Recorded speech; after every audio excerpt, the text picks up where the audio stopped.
देश दुनिया की सारी बड़ी खबरें के सामने मौजूद दोस्तों चलेंगे। सबसे पहले सबसे बड़ी आपको बताएंगे जहां पर प्रियंका गांधी पर झूठे झूठे आरोप लगाने लगे। बीजेपी के नेता कहने लगे कि उन्होंने मेरी हत्या की साजिश रची है। दोस्तों बताएंगे कौन है ये मोदी सरकार के मंत्री और प्रियंका गांधी के खिलाफ शिकायत दर्ज करवा के क्या करना चाहते हैं। आगे बताएंगे भविष्य में किस तरीके की राजनीति के संकेत दे रहे हैं। दोस्तों के साथ में चलेंगे एक और बड़ी अपडेट तब जहां पर प्रियंका गांधी आज पहुंच रही है असम। बताएंगे किस तरीके की तैयारी असम कांग्रेस ने कर रखी है। इसी के साथ में बीजेपी के नेता के घर के बाहर कचरा डाल आऊंगा। बीजेपी के नेताओं को धमकी देते हुए कांग्रेस पार्टी के उप मुख्यमंत्री ने साफ तौर पर इमरजेंसी कानून लगाकर भाजपाइयों को जेल में बंद करने तक की धमकी दी है। बताएंगे किस तरीके का पूरा मामला है। दोस्तों वहीं पर एसआईआर के मामले को लेकर अखिलेश यादव की पार्टी के वरिष्ठ नेता पहुंच गए चुनाव आयोग से मुलाकात करने के लिए। बताएंगे कौन कौन से मामले को लेकर शिकायतें दर्ज करवाई गई है। इसी के साथ में एक एक करके चलेंगे आज की सारी बड़ी अपडेट। तो लेकिन उससे पहले अगर आप भी मानते हैं दोस्तों की जानबूझकर प्रियंका गांधी के राजनीति में सक्रिय होने के बाद मोदी सरकार के मंत्री आरोप लगाकर उनके खिलाफ शिकायत दर्ज करवाकर प्रियंका गांधी पर दबाव बनाने की कोशिश कर रहे हैं ताकि वो राजनीति में ना आए। लेकिन कांग्रेस पार्टी के नेत्री प्रियंका गांधी ने आरोपों से डरने वाली बिल्कुल नहीं है। तो इस वीडियो को लाइक करके लाल बटन दबाकर चैनल को सब्सक्राइब करके बेल आइकन दबाकर कमेंट बॉक्स अपनी राय जरूर लिखकर बताकर चलते हैं। सबसे पहले सबसे बड़ी बिग ब्रेकिंग न्यूज अपडेट की तरफ दोस्तों जहां पर प्रियंका गांधी आज से असम के दौरे पर जा रही है। दोस्तों ऐसे में प्रियंका गांधी को फंसाने के लिए आरोप लगाने के लिए बीजेपी वाले अपने मंत्रियों को आगे कर रहे हैं। दोस्तों बिट्टू का दावा है कि 2021 में मेरी लिंचिंग हो जाती यानी मेरी हत्या करवा दी जाती। प्रियंका गांधी के द्वारा उन्होंने मुझे किसानों से बातचीत करने के लिए भेजा था लेकिन वहां पर पहले से ही खालिस्तानी मौजूद थे। केंद्रीय मंत्री ने इस घटना का जिक्र करते हुए कहा कि वो और विधायक कुलबीर जीरा जब किसानों की भीड़ के सामने गए तो उनकी लिंचिंग हो सकती थी। अब आशंका है कि नुकसान पहुंचाने के लिए पहले से ही एक प्लान बनाया गया था और पूरा प्लान डिजाइन किया गया था। राजनीतिक तौर पर उनके खिलाफ एक बड़ी साजिश रची गई थी। दोस्तों यानी 2021 का मामला है और 4 साल बीत गए बल्कि 5 साल बीत गए। दोस्तों इसके बावजूद भारतीय जनता पार्टी के नेता को यह बात समझ में नहीं आई कि उनकी लिंचिंग होने वाली थी। अब जब क्योंकि वो भारतीय जनता पार्टी में चले गए हैं और बीजेपी ने बिना चुनाव जीते इनको राज्यसभा से लाकर केंद्र में मंत्री बना दिया है तो अब बीजेपी के लिए ये क्या कर पाएंगे तो एक मन में इनके सवाल होगा ही दोस्तों। और यही बड़ा कारण है कि अब राहुल गांधी तो कभी प्रियंका गांधी पर आरोप मढ़ते जा रहे हैं। कुल मिलाकर राहुल गांधी और गांधी परिवार को बदनाम करने के लिए प्रियंका गांधी को निशाने पर लेने के लिए अब यह बयान दिया जा रहा है। ऐसे में दोस्तों अगर आप भी मानते हैं कि रवनीत बिट्टू जिस राज्य की राजनीति करते हैं यानी पंजाब की राजनीति करते हैं वहां पर कभी भी भारतीय जनता पार्टी से कोई भी नेता चला जाए उसको जनता स्वीकार नहीं करेगी। और इस बार भी जब लोकसभा के चुनाव रवनीत बिट्टू लड़े तो उनको लुधियाना में हार का सामना करना पड़ा। दोस्तों उनको राजा वड़िंग ने चुनाव हरा दिया। इसके बाद से बुरी तरीके से बौखलाए हुए हैं क्योंकि भारतीय जनता पार्टी को लग रहा था कि ऐसे नेताओं को साथ में ले आएंगे तो उनको पंजाब में बड़ी सफलता मिलेगी। लेकिन पंजाब की जनता रवनीत सिंह बिट्टू हो या कोई भी नेता हो अगर वो भारतीय जनता पार्टी में जाता है बीजेपी की टिकट पर आता है तो उसको जिताते नहीं है। ये पंजाब का एक रवैया रहा है दोस्तों। पंजाब में भारतीय जनता पार्टी का इसीलिए विस्तार नहीं हो पाता। ऐसे में रवनीत बिट्टू इतने ज्यादा बौखलाए हुए हैं कि प्रियंका गांधी पर आरोप मढ़ते हुए कह रहे हैं कि उनकी शिकायत करने के लिए मैं पुलिस में जा रहा हूं, एफआईआर करवाऊंगा, शिकायत दर्ज करवाऊंगा। कुल मिलाकर दोस्तों 2021 का ये मामला है और 5 साल के बाद अब ये एफआईआर दर्ज करवाने के लिए जा रहे हैं। अगर आप भी मानते हैं कि शिकायत दर्ज करवाने के लिए जो जाएंगे तो पुलिस वाले पूछेंगे कि आपके पास क्या सबूत है तो सबूत तो कुछ होगा नहीं दोस्तों। केवल बोलने के लिए बोल देंगे कि उनके खिलाफ साजिश रची गई थी और प्रियंका गांधी के खिलाफ मामला दर्ज करने के लिए बोलेंगे। आप लोग जानते हैं फिर पुलिस वाले किस तरीके से काम करते हैं। केंद्र में सरकार किसकी है। कुल मिलाकर प्रियंका गांधी को परेशान करने की नई तरीके की रणनीति अपनाई जा रही है और भारतीय जनता पार्टी अपने केंद्रीय मंत्री को आगे करने लगी है। दोस्तों इस तरीके के दोयम दर्जे की राजनीति करने के लिए 2 शब्द जरूर लिखकर बताएगा। अगर आप भी मानते हैं कि 5 साल के बाद अगर सोकर उठे हैं बीजेपी के नेता रवनीत बिट्टू तो इससे पता चलता है कि ये सोकर उठे नहीं है बल्कि भारतीय जनता पार्टी ने उनको उठाया है और ज्यादा कुछ इससे फर्क पड़ेगा नहीं। प्रियंका गांधी के खिलाफ जो भी इनको करना है ये कर सकते हैं लेकिन शिकायत का ज्यादा प्रभाव पड़ेगा नहीं। लोगों को पता है कि आखिर मामला क्या होगा। आप लोग अपनी राय जरूर लिखकर बताएगा दोस्तों। और वैसे भी इनके बयान से तो ऐसा लग रहा है कि ये किसानों को खालिस्तानी बता रहे हैं तो पंजाब में जाएंगे तो अब किस मुंह से किसानों से जाकर वोट मांगेंगे ये भी एक बड़ा सवाल है। आप लोग अपनी राय जरूर लिखकर बताएगा। ज्यादा से ज्यादा वीडियो को शेयर कीजिएगा ताकि पूरी अपडेट आप लोगों तक लगातार आगे भी इसी तरीके से पहुंचती रहे। चलते हैं एक और बड़ी अपडेट दोस्तों जिसमें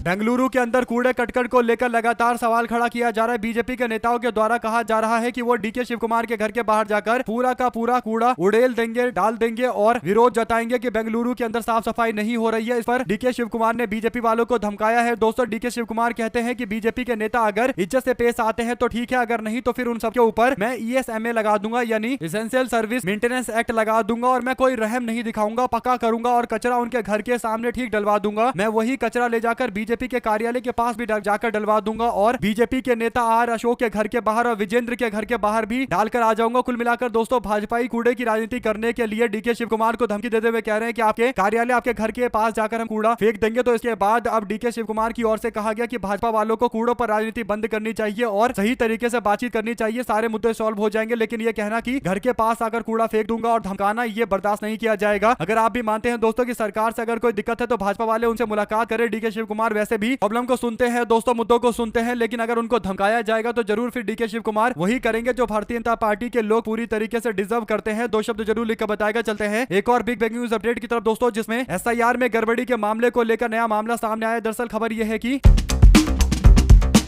उत्तर प्रदेश के अंदर समाजवादी पार्टी के नेता अखिलेश यादव ने कहा था कि वो एसआईआर के मुद्दे पर पूरी तरीके से विरोध जताएंगे और विरोध के लिए पार्टी के बड़े बड़े नेताओं को, वरिष्ठ नेताओं को भेजा गया दोस्तों मुलाकात करने के लिए। और जाकर फॉर्म 7 के मामले को लेकर समाजवादी पार्टी के प्रतिनिधि मंडल ने 12 सदस्यीय प्रतिनिधि मंडल ने यूपी चुनाव आयुक्त से मुलाकात की है। और समाजवादी पार्टी के विधायकों के प्रतिनिधि मंडल ने मुख्य निर्वाचन अधिकारी उत्तर प्रदेश लखनऊ को ज्ञापन देकर मांग की है कि सुल्तानपुर सदर विधानसभा पोलिंग बूथ संख्या 86 और 26 पर फॉर्म 7 का निरीक्षर नंदलाल का फर्जी यानी बिना पढ़े हुए जो व्यक्ति हैं दोस्तों, जो निरीक्षर हैं नंदलाल, उनके नाम से फर्जी हस्ताक्षर करके साइन करके पीडीए मतदाता और खासकर मुस्लिम समुदाय के मतदाताओं के नाम काटने के लिए फॉर्म 7 जमा किया गया था। नंदलाल ने मीडिया के सामने सार्वजनिक तौर पर कहा है कि वो तो अंगूठा लगाते हैं, सिग्नेचर भी नहीं करते, लेकिन उनके नाम से फॉर्म 7 भर दिया गया, उसमें सिग्नेचर कर दिया गया और नाम हटाने के लिए बोला गया। ज्ञापन में कहा गया कि सिकंदरपुर विधानसभा में समाजवादी पार्टी के वर्तमान विधायक जियाउद्दीन रिजवी की पत्नी श्रीमती आयशा रिजवी पोलिंग बूथ संख्या 172 क्रम संख्या 341 पर मतदाता के रूप में दर्ज था उनका नाम, जिनका नाम मतदाता सूची से काटने के लिए फॉर्म 7 भरकर जमा कराया गया। ऐसे ही सरोजनी नगर विधानसभा पोलिंग बूथ संख्या 201 को लेकर भी आरोप लगाए गए और जसवंत नगर विधानसभा पोलिंग बूथ संख्या 323 को लेकर भी यही बात बोली गई दोस्तों। इसी तरीके से और भी कई अलग अलग विधानसभा को लेकर आरोप लगाए गए और भारतीय जनता पार्टी के नेताओं ने दबाव बना बनाकर लोगों के फॉर्म भरवाए। फॉर्म 7 भर भर के लोगों के नाम काटने के लिए चुनाव आयोग में सौंप दिया गया दोस्तों। कुल मिलाकर फॉर्म 7 का दुरुपयोग किए जाने के मामले को लेकर समाजवादी पार्टी के सारे नेता चुनाव आयोग से मुलाकात करने के लिए पहुंचे। ऐसे में आप लोग की क्या राय है दोस्तों, पूरे मामले पर लिखकर जरूर बताएगा। ज्यादा से ज्यादा वीडियो को शेयर कीजिएगा ताकि पूरी अपडेट आप लोग तो लगातार आगे भी इसी तरीके से पहुंचती रहे। चलते हैं एक और बड़ी अपडेट जिसमें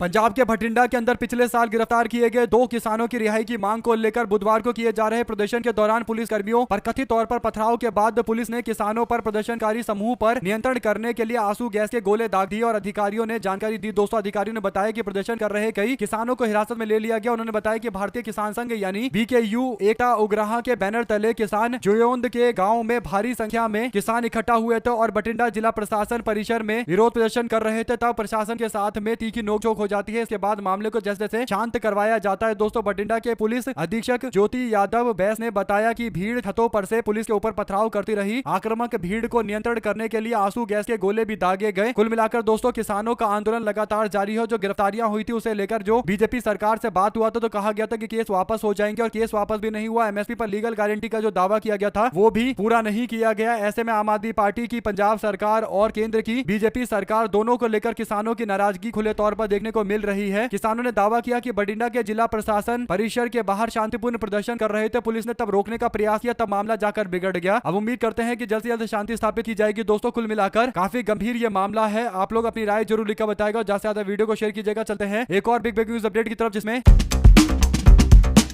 NSUI के राष्ट्रीय अध्यक्ष के पोस्ट को लेकर लगातार कांग्रेस पार्टी में चुनाव को लेकर चर्चा चल रही है दोस्तों। जो जानकारी है वो ये कि राहुल गांधी खुद से NSUI का राष्ट्रीय अध्यक्ष कौन बनेगा इसका इंटरव्यू ले रहे हैं। राजस्थान से लेकर गुजरात, दिल्ली तक मणिपुर आदि के युवा नेताओं ने राहुल गांधी को इंटरव्यू दिया है दोस्तों। अभी तक जो जानकारी मिली है उसके अनुसार राजस्थान से विनोद जाखड़, निर्मल चौधरी इंटरव्यू के लिए सामने आए हैं। पहले दावा किया जाता है कि निर्मल चौधरी का नाम आगे नहीं किया गया, लेकिन अब बताया जा रहा है कि राहुल गांधी ने निर्मल चौधरी को भी बुलाया है। जबकि गुजरात से संजय सोलंकी भी आए हैं जिनका इंटरव्यू चल रहा है। राहुल गांधी ने दिल्ली के अंदर कुणाल सहरावत, मणिपुर के कबीर आदि युवा नेताओं से बातचीत की है। लोकसभा के नेता प्रतिपक्ष राहुल गांधी खुद इस मामले पर दिलचस्पी ले रहे हैं और जान रहे हैं कि कौन कांग्रेस पार्टी का बेहतर राष्ट्रीय अध्यक्ष बन सकता है दोस्तों। ऐसे में ये सारे युवा नेता हैं जो युवा कांग्रेस को संभालेंगे और युवा कांग्रेस जो संभालेगा वही कांग्रेस पार्टी का भविष्य होगा और इसीलिए कई नेताओं के नाम आगे चल रहे हैं। अब देखते हैं इनमें से किसका नाम सबसे आगे आता है और किसको राहुल गांधी जिम्मेदारी देते हैं युवा कांग्रेस की। अगर आप भी मानते हैं कि युवा कांग्रेस ही कांग्रेस पार्टी का भविष्य तय करेंगे और भारतीय राष्ट्रीय कांग्रेस कितना आगे जाएगी ये युवा कांग्रेस तय करेगा, तो अपनी राय जरूर लिखकर बताएगा। चलते हैं एक और अपडेट की तरफ दोस्तों जिसमें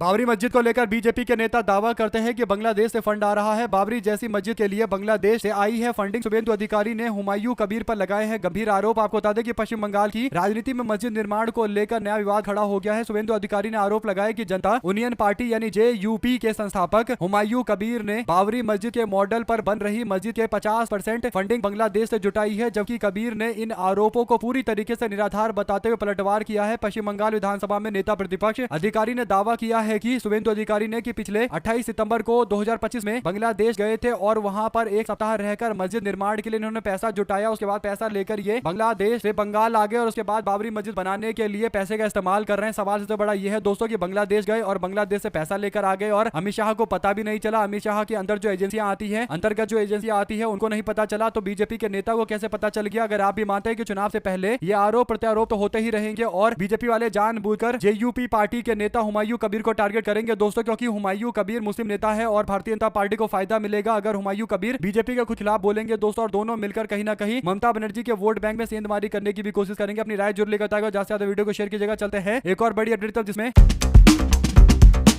एमएनएस पार्टी के अध्यक्ष राज ठाकरे ने उप मुख्यमंत्री एकनाथ शिंदे से उनके नंदनवन निवास स्थान पर जाकर मुलाकात की है। इस दौरान दोनों नेताओं के बीच में अलग अलग विषय को लेकर चर्चा की गई है। मुंबई नगर पालिका के महानगर पालिका के चुनाव के बाद इन दोनों नेताओं के बीच में पहली मुलाकात हुई है। इन दोनों नेताओं के बीच में मुलाकात से ये अटकलें फिर हवा प्राप्त कर रही है कि राज ठाकरे की पार्टी शिवसेना में कोई सियासी गठजोड़ होगा, यानी दोनों पार्टियों के बीच में कोई गठजोड़ होगा। ये मुलाकात इसलिए भी खास है क्योंकि राज ठाकरे अपने चचेरे भाई उद्धव ठाकरे के साथ में गठबंधन में है दोस्तों, और उद्धव ठाकरे की शिवसेना और एकनाथ शिंदे के बीच में 36 का आंकड़ा है। कल्याण डोंबिवली में एमएनएस शिवसेना साथ में है। ये मुलाकात कल्याण डोंबिवली में मेयर चुने जाने के बाद भी हुई है। यहाँ के मेयर चुनाव के लिए नई सियासी तस्वीर उभर कर सामने आई है। दरअसल राज ठाकरे की पार्टी के नेता ने तब सबको चौंका दिया जब कल्याण डोंबिवली के महानगर पालिका में स्थानीय नेताओं ने मेयर पद के लिए शिंदे गुट का समर्थन दिया था दोस्तों। एमएनएस के पार्षदों के समर्थन से यहाँ शिवसेना का मेयर बन गया। यहाँ हुए चुनाव के बाद उद्धव ठाकरे की पार्टी भड़क गई। एमएनएस के स्थानीय पार्षदों के फैसले पर उद्धव ठाकरे ने सवाल तक उठा दिए। ऐसे में आप लोग इस पूरे मामले पर क्या राय देना चाहते हैं दोस्तों? क्या दोनों भाई एक बार फिर से साथ में जो आए थे उद्धव ठाकरे और राज ठाकरे, क्या वो जोड़ी फिर से टूटने जा रही है और राज ठाकरे के साथ में आने वाले दिनों के अंदर शिंदे राजनीति करेंगे? जो भी आपकी राय है लिखकर जरूर बताएगा दोस्तों। ज्यादा से ज्यादा वीडियो को शेयर कीजिएगा। चलते हैं एक और बिग न्यूज अपडेट की तरफ, जहां पर पश्चिम बंगाल के अंदर प्रचार को लेकर भिड़ गए टीएमसी और बीजेपी के कार्यकर्ता। झड़प में कई घायल हो गए दोस्तों। पश्चिम बंगाल के पूर्व बर्धमान जिले के बर्धमान शहर स्थित सियाल डांगा मोड़ इलाके के अंदर चुनाव प्रचार के दौरान तृणमूल कांग्रेस और बीजेपी समर्थकों के बीच में जमकर हिंसक झड़प हो गई दोस्तों। ये घटना दोनों पक्षों के कई कार्यकर्ता इसमें घायल हो गए और दोनों ही दलों ने एक दूसरे पर हमला करने का आरोप लगाया। बीजेपी का दावा है कि पुलिस लाइन मोड़ इलाके के अंदर गृह संपर्क कार्यक्रम के दौरान टीएमसी के नेता श्याम लाल रॉय और उनके अनुयायियों ने उन पर हमला किया। बर्धमान पुलिस बल के मौके पर पहुंचकर स्थिति को नियंत्रण करने की जानकारी आ रही है। बीजेपी का आरोप है कि जब उसके कार्यकर्ता गृह संपर्क कार्यक्रम कर रहे थे तब श्यामल रॉय अपने आरोपों को खारिज करते हुए बीजेपी पर हमला बोलने लगे और उनका कहना है कि बीजेपी कार्यकर्ता ने तृणमूल कांग्रेस द्वारा प्रचार के लिए तैयार की गई दीवार पर जबरन अपने पोस्टर चिपकाए। जब टीएमसी कार्यकर्ता ने इसका विरोध किया तो बीजेपी के नेता खोकोन सेन के नेतृत्व में उन पर हमला किया गया और टीएमसी का आरोप है कि बीजेपी ने उनकी महिला कार्यकर्ताओं को भी निशाना बनाया है। इस खूनी संघर्ष में दोनों पार्टी के कई कार्यकर्ताओं को चोट भी आई है। गंभीरता का विषय यह है कि बर्धमान पुलिस बल के तुरंत मौके पर पहुंचकर दोनों गुट को अलग करने की भी जानकारी है दोस्तों। आप लोग अपनी राय जरूर लिखकर बताएगा। चलते हैं एक और अपडेट की तरफ, जिसमें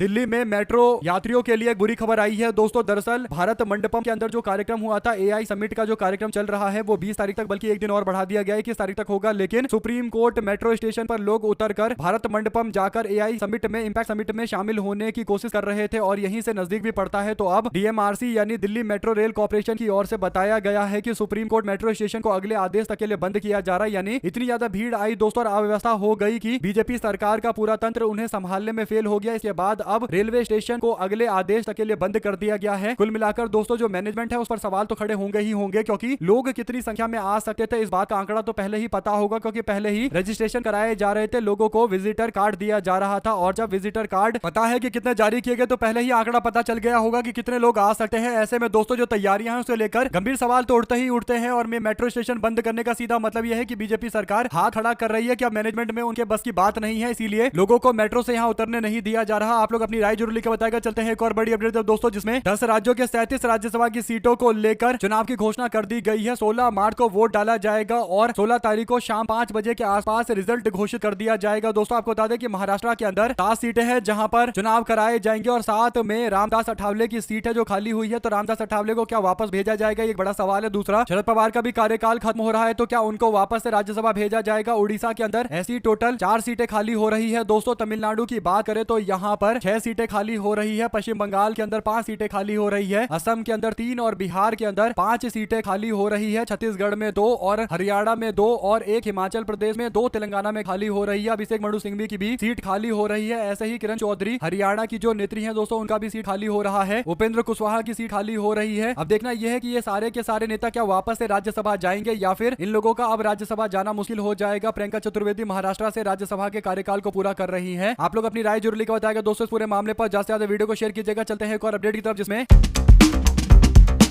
पश्चिम बंगाल की मुख्यमंत्री ममता बनर्जी से जुड़े एक मामले को लेकर ईडी ने सुप्रीम कोर्ट के अंदर बेहद गंभीर आरोप लगाए हैं। दोस्तों एजेंसी ने अपने जवाबी हलफनामे में दावा किया है कि मुख्यमंत्री ने जांच को प्रभावित करने के इरादे से सबूतों से छेड़खानी की है और अहम डिजिटल साक्ष्यों को नष्ट कराए गए हैं। सुप्रीम कोर्ट ने बुधवार को सुनवाई के दौरान ईडी की ओर से पेश हुए अतिरिक्त सॉलिसिटर जनरल SV राजू ने कहा कि एजेंसी को हथियार की तरह इस्तेमाल किया गया है, बल्कि उसे आतंकित किया जा रहा है। जस्टिस प्रशांत कुमार मिश्रा और जस्टिस KV विश्वनाथन की बेंच के समक्ष दायर हलफनामे में ईडी ने आरोप लगाया कि मुख्यमंत्री के निर्देश पर आईपैक ऑफिस में कंप्यूटर डेटा के बैकअप की प्रक्रिया रुकवाई गई। इसके साथ ही जांच से जुड़े महत्वपूर्ण CCTV फुटेज का स्टोरेज भी हटवाया गया। एजेंसी का कहना है कि ये सारी कार्रवाई जांच में बाधा डालने और साक्ष्यों को कमजोर करने के उद्देश्य से की गई है। अब कुल मिलाकर ममता बनर्जी सरकार के जो अधिकारी हैं उसे लेकर नाराजगी जताई गई है और कार्रवाई की मांग की गई है। आप लोग इस पर क्या राय देना चाहते हैं दोस्तों, लिखकर जरूर बताएगा। चलते हैं एक और बिग न्यूज अपडेट की तरफ, जहां पर 14 फॉर्मर क्रिकेटर है जिन्होंने एक लेटर लिखा है। दोस्तों इस लेटर में कपिल देव से लेकर सुनील गावस्कर का भी नाम है और इन सब ने जो लेटर लिखा है वो इमरान खान को जेल से रिहा करने और इमरान खान को सही से जेल में बर्ताव करने के लिए लिखा गया है, लेकिन इसमें एक भी पाकिस्तानी प्लेयर का नाम नहीं है। आप लोग इस पूरे मामले को किस तरीके से देखते हैं, अपनी राय जरूर लिखकर बताएगा। चलते हैं एक और अपडेट की तरफ दोस्तों, जिसमें कांग्रेस पार्टी ने प्रधानमंत्री नरेंद्र मोदी पर अडानी समूह को लेकर फिर से निशाना साधा है और पार्टी के महासचिव जयराम रमेश ने अमेरिका के एक गैर सरकारी संस्थान की रिपोर्ट का हवाला देते हुए दावा किया है कि अडानी समूह के खिलाफ लंबित ज्यादातर मामलों में सेबी की जांच में कोई ठोस प्रगति देखने को नहीं मिली। इस कारोबारी समूह को सरकार का संरक्षण मिला हुआ है। जयराम रमेश ने यह भी आरोप लगाया कि बेनामी धन का उपयोग करके अडानी समूह में बड़ी हिस्सेदारी जुटाने का काम अडानी के करीबी सहयोगी चांग चुंग लिंग और नासिर अली शाबान अहली के द्वारा किया गया है। और जयराम रमेश ने एक्स पर पोस्ट करते हुए कहा कि नए खुलासों से यह सामने आया है कि बेनामी धन का उपयोग करके अडानी समूह में बड़ी हिस्सेदारी जुटाने का काम अडानी के करीबी सहयोगी चांग चुंग लिंग और नासिर अली शाबान के द्वारा की गई है। अमेरिकी संस्थान OCCRP ने ऐसे सबूत पाए हैं जिसे स्विस बैंक के समक्ष चांग और अहली द्वारा दिए गए स्वीकृति बयान भी शामिल है। कुल मिलाकर दोस्तों अडानी समूह को लेकर एक और गंभीर सवाल खड़ा हुआ है। अब इस पूरे मामले पर जांच की मांग भी की जा रही है। जांच की रफ्तार को लेकर सवाल खड़े किए गए हैं। कांग्रेस के नेता ने कहा कि 24 में से 22 लंबित मामलों में जो अडानी समूह के प्रतिभूति लेन देन से जुड़ा हुआ पूरा मामला है, सेबी की जांच में कोई ठोस प्रगति देखने को नहीं मिल रही है, जिससे पता चल रहा है कि सेबी या देश की अन्य संस्थानें जो जांच पड़ताल कर रही है वो कहीं ना कहीं अडानी समूह को लेकर मामले को हल्के में लेकर चल रही है, जो काफी गंभीर मामला है। आप लोग इस पर क्या राय देना चाहते हैं दोस्तों, लिखकर जरूर बताएगा। इसी के साथ में चलते हैं एक और अपडेट की तरफ, जिसमें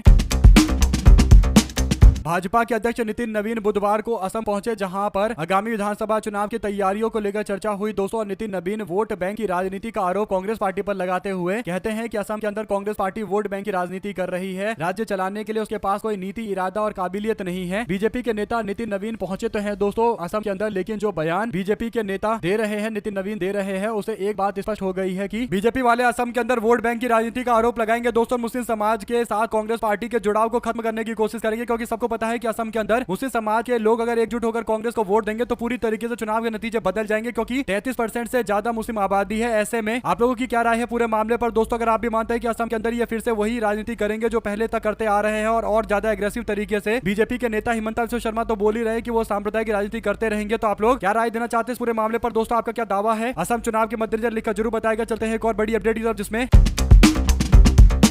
बीजेपी के नेता टी राजा का एक बयान काफी ज्यादा वायरल हो रहा है। दोस्तों टी राजा खुलेआम मुसलमानों के प्रति भाषण दे रहा है, उनके खिलाफ बयान दे रहा है और अभी तक कोई FIR दर्ज नहीं की गई, कोई चर्चा नहीं हो रही, कोई विरोध नहीं हो रहा और कोई भी कार्रवाई तक नहीं हुई है। सोचिए कितना आसान है देश के अंदर मुसलमानों के खिलाफ नफरत फैलाना। यानी बीजेपी का नेता कह रहा है कि मैं 40-50 साल का हो गया, इसके बावजूद 10-11 मुस्लिम समाज के लोगों की हत्या कर सकता हूँ, उसको मार सकता हूँ। यानी मुस्लिम समाज के लोगों के मारने की बातें, उनको नरसंहार की बातें खुलेआम मंच से बोल रहा है दोस्तों, और इस पर अभी तक कोई कार्रवाई नहीं की गई है। ये बीजेपी के टिकट पर जीता हुआ विधायक टी राजा है, जिसे बाद में बीजेपी ने पार्टी से बाहर तो निकाला, लेकिन इसके बावजूद विवादित बयान देते हुए कहीं ना कहीं हिंदुत्व की राजनीति के नाम पर जिस तरीके से देश के अंदर मुस्लिम समाज के प्रति हिंसा फैलाई जा रही है और खुलेआम खुले मंच से बोला जा रहा है दोस्तों, और वीडियो भी इसका मौजूद है। इसके बावजूद पुलिस ने अभी तक कोई एफआईआर, कोई शिकायत नहीं दर्ज की, जबकि पूरे मामले पर लोकल थानों को तुरंत एफआईआर दर्ज करनी चाहिए, जबकि थाने को पता भी होगा कि उनके यहाँ ये कार्रवाई हुई है, कार्यक्रम हुआ है, और इसके बावजूद कोई कार्रवाई करते हुए नजर अभी तक आते नहीं है। आप लोग इस पूरे मामले में अपनी राय जरूर लिखकर बताएगा। चलते हैं एक और अपडेट की तरफ दोस्तों, जिसमें गलगोटिया यूनिवर्सिटी को एआई समिट से किया गया बाहर। मोदी सरकार की किरकिरी के बाद खाली कराया गया स्टॉल। आपको बता दें कि राजधानी दिल्ली में चल रहे इंडिया एआई इंपैक्ट समिट 2026 में चीनी रोबोटिक्स डॉ को अपना बताने और शोकेस करने पर सरकार की किरकिरी कराने वाले गलगोटिया यूनिवर्सिटी के खिलाफ एक्शन ले लिया गया है। दोस्तों, सरकार ने गलगोटिया यूनिवर्सिटी को एआई समिट से बाहर कर दिया है। इसके बाद आनंद फानन में गलगोटिया यूनिवर्सिटी से समिट में स्टॉल भी खाली करवा दिया गया है। मिली जानकारी के अनुसार यूनिवर्सिटी को आदेश देकर सूचित करने के लिए बता दिया गया और स्टॉल की बिजली तक काट दी गई, सारी सुविधाएं हटा दी गई और जल्द से जल्द खाली करने के लिए बोला गया, क्योंकि गलगोटिया विश्वविद्यालय का यूनिवर्सिटी का जो स्टॉल लगा हुआ था उसमें चाइना का रोबोट दिखाकर उसे भारत का रोबोट बताया जा रहा था। बाद में ड्रोन दिखाने की कोशिश की जा रही थी दोस्तों, यानी थर्माकोल से ड्रोन बनाकर उसे भारत का इनोवेशन बताने की कोशिश की जा रही थी। इसके बाद जब पकड़े गए तो फिर जाकर कहीं ना कहीं कार्रवाई हुई है। आप लोग पूरे मामले पर अपनी राय जरूर लेकर बताइएगा दोस्तों। ज्यादा से ज्यादा वीडियो को शेयर कीजिएगा। इसी के साथ में प्रियंका गांधी के खिलाफ जो शिकायतें दर्ज करवाई गई है बीजेपी के केंद्रीय मंत्री के द्वारा, उस पर भी आप क्या कहना चाहते हैं। हमारे साथ लगातार जुड़े रहने के लिए आप सभी दोस्तों, भाइयों, बहनों, मित्रों का बहुत बहुत धन्यवाद। देख रहे थे आप लोगों का अपना चैनल जय हिंद जय भारत। बहुत बहुत धन्यवाद दोस्तों सभी भाइयों, बहनों, मित्रों का जुड़े रहने के लिए। ज्यादा से ज्यादा वीडियो को शेयर कीजिएगा ताकि अपडेट आप लोग तो लगातार इसी तरीके से आगे भी पहुंचती रहे। देख रहे थे आपका अपना चैनल जय हिंद जय भारत। ज्यादा से ज्यादा वीडियो को शेयर